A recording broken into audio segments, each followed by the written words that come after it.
Buenos días, nos encontramos nuevamente para revivarnos con la palabra del Señor. Hemos llegado al día de preparación. En pocas horas entraremos al Santo Sábado. En estas horas entreguemos todo nuestro quehacer al Señor para que junto a Él terminemos esta semana de trabajo, para que sea una semana de victoria en Cristo Jesús. Y si algo queda inconcluso, sabremos que el Señor después nos dará la respuesta. Continuamos con el estudio del libro de Mateo. Hoy nos corresponde estudiar el capítulo número 16, un capítulo con mensajes muy especiales para nosotros. Pero antes de nuestro estudio, es necesario que empecemos juntos en oración. Vamos a orar. Oh Padre Celestial, gracias Señor por tus misericordias, gracias por la vida. Gracias, Señor, por este nuevo día que nos regalas, porque hemos llegado al final de esta semana, Señor. Lo ponemos en tus manos, que todo lo que hagamos sea de acuerdo a tu santa voluntad, sea dirigido por ti, mi Señor. Y Padre, ahora que vamos a estudiar tu palabra, pedimos que tu Santo Espíritu nos ayude a entenderla y a ponerla en práctica. En el nombre de Jesús. Amén. Amén. Así empezamos nuestro estudio de hoy. Llegaron los fariseos y los saduceos para tentarlo, y le pidieron que les mostrara una señal del cielo. Pero él respondiendo les dijo: Cuando anochece decís, hará buen tiempo porque el cielo está rojo, y por la mañana, hoy habrá tempestad porque el cielo está rojo y nublado. Hipócritas, que sabéis distinguir el aspecto del cielo, pero las señales de los tiempos no podéis distinguir. La generación mala y adúltera demanda una señal, pero señal no le será dada sino la señal del profeta Jonás, y dejándolos, se fue. Ya en el capítulo 12, versículos del 38 al 42, los escribas y fariseos se acercan al Señor y le piden una señal. Ahora son los fariseos junto a los saduceos. Y el Señor les recuerda que ellos son muy buenos viendo las señales meteorológicas, pues cuando al anochecer el cielo está rojo es porque al siguiente día habrá un buen amanecer, pero cuando el amanecer está enrojecido es porque ese día al atardecer va a llover. Hipócritas, les dice el Señor, porque saben las señales del cielo, pero las señales de los tiempos no pueden distinguir. Y nuevamente les recuerda que la señal que ellos recibirían es la del profeta Jonás. Así como Jonás estuvo 3 días y 3 noches en el vientre del pez, el Señor estaría durante 3 días, desde aquel fatídico viernes cuando fue crucificado, hasta el primer día de la semana, cuando resucitó en gloria. Luego, los discípulos llegaron al otro lado, pero olvidaron llevar pan. Jesús les dijo: Mirad, guardaos de la levadura de los fariseos y de los saduceos. Ellos discutían entre sí diciendo: Esto dice porque no trajimos pan. Dándose cuenta, Jesús les dijo: ¿Por qué discutís entre vosotros, hombres de poca fe, que no tenéis pan? ¿No entendéis aún, ni os acordáis de los 5 panes entre 5.000 hombres y cuántas cestas recogisteis? ¿Ni de los 7 panes entre 4.000 y cuántas canastas recogisteis? ¿Cómo no entendéis que no fue por el pan que os dije que os guardéis de la levadura de los fariseos y de los saduceos? Entonces entendieron que no les había dicho que se guardaran de la levadura del pan, sino de la doctrina de los fariseos y de los saduceos. Llegando a sus discípulos, el Señor les menciona que se guarden de la levadura de los fariseos y de los saduceos. En el capítulo número 13, versículo 33, el Señor puso como metáfora a la levadura en señal del crecimiento del reino de los cielos. Pero aquí la metáfora es contraria, es en señal del engaño y de la falsa doctrina que estos hombres predicaban. Los discípulos, no habiendo entendido, el Señor les recuerda aquella alimentación que hizo para casi 15.000 personas, 5.000 hombres sin contar mujeres y niños, y la segunda vez para casi 12,000, 4,000 hombres sin contar las mujeres y los niños. Yo soy capaz de darles pan.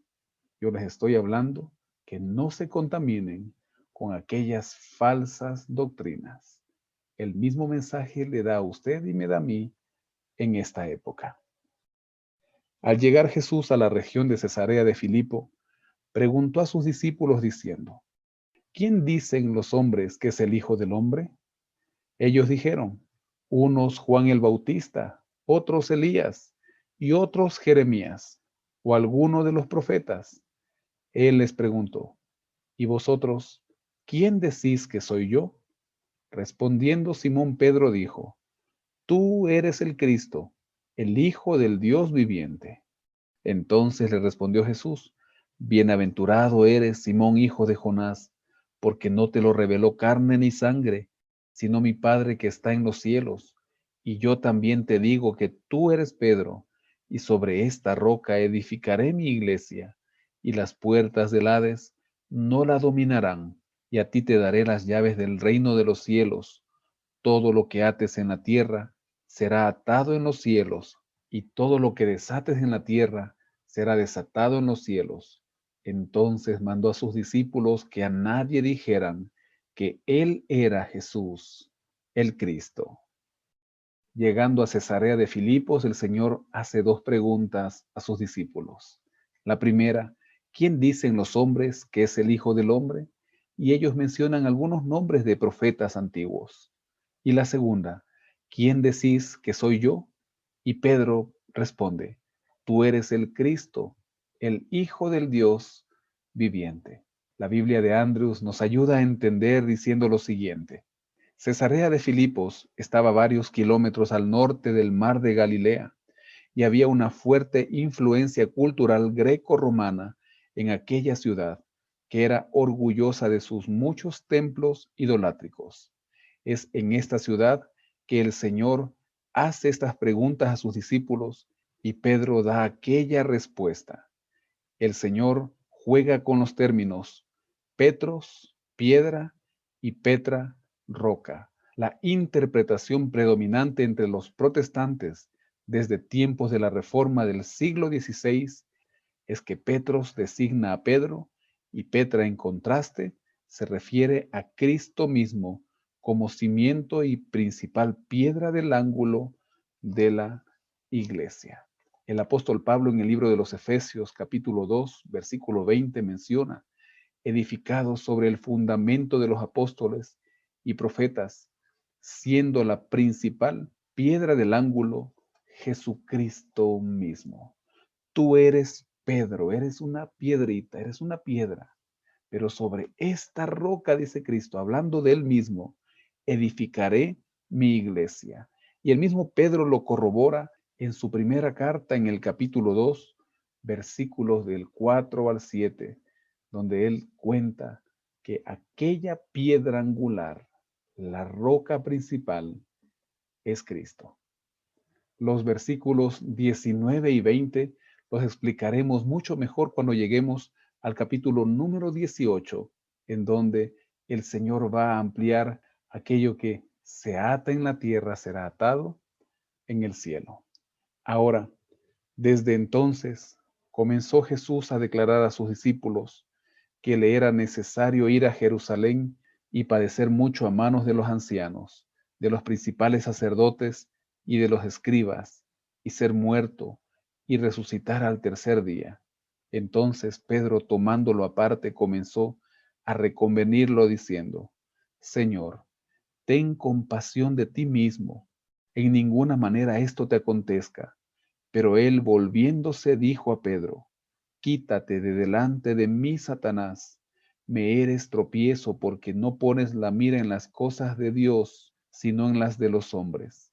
Entonces Jesús dijo a sus discípulos: Si alguien quiere venir en pos de mí, niéguese a sí mismo, tome su cruz y sígame, porque todo el que quiera salvar su vida la perderá, y todo el que pierda su vida por causa de mí la hallará. ¿De qué le servirá al hombre ganar todo el mundo si pierde su alma? ¿O qué dará el hombre a cambio de su alma? porque el Hijo del Hombre vendrá en la gloria de su Padre con sus ángeles, y entonces pagará a cada uno conforme a sus obras. De cierto os digo que hay algunos de los que están aquí que no gustarán la muerte hasta que hayan visto al Hijo del Hombre viniendo en su reino. El Señor le anuncia a sus discípulos que muy pronto sería quitado de en medio de ellos, pues sería llevado a la cruz del Calvario por aquellos que querían su vida. Y los discípulos no lo entendían, principalmente Pedro, quien le reconvino al Señor diciéndole: Señor, ten compasión de ti mismo. La Biblia de Andrews nos explica el reproche que Pedro formuló a Jesús y su aparente negativa a aceptar que la misión de Jesús abarca el sufrimiento y la muerte fue un intento satánico de desviar la atención del Mesías del curso que le había sido marcado. Cristo vino a entregar su vida por la humanidad pecadora. Y ahora Satanás, valiéndose de aquel discípulo, le dice al Señor: ten compasión de ti mismo.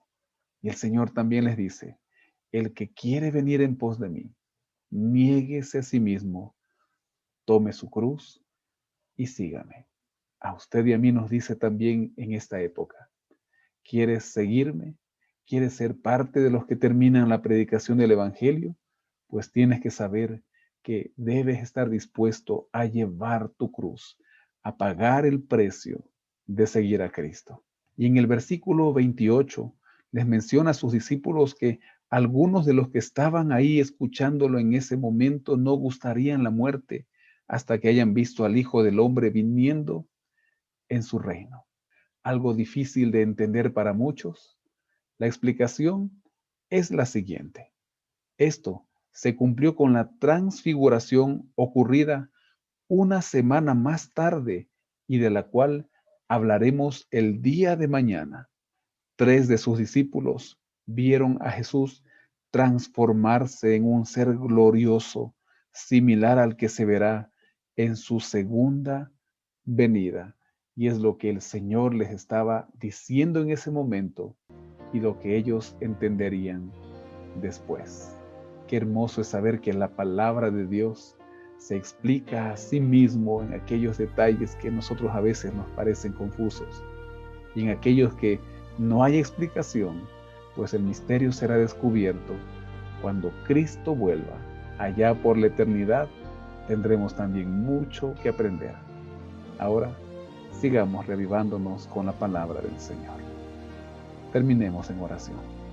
Oh Padre Celestial, gracias, Señor, porque tú nos amas, Señor, porque en aquellas cosas que no entendemos, así como los discípulos no entendieron lo de la levadura, así como no entendían que Él vino a entregar su vida por la humanidad y que pronto iba a morir, así como nosotros también no entendíamos que aquellos discípulos vieron la gloria de Dios, vieron la gloria de Cristo una semana después, en aquel día cuando se transfiguró. Asimismo, Señor, somos conscientes que lo veremos en gloria y majestad cuando venga por segunda vez. Señor, yo quiero estar ahí. Mi amigo, mi amiga que ora junto a mí quiere estar ahí. Queremos que nuestras familias vayan a morar en las mansiones celestiales. Hoy ponemos este día en tus manos, Señor. Es el día que nos has regalado. Hoy queremos que sea día de salvación. En el nombre de Jesús. Amén. Amén. Que el Señor le bendiga. Tenga una excelente jornada. Feliz día de preparación.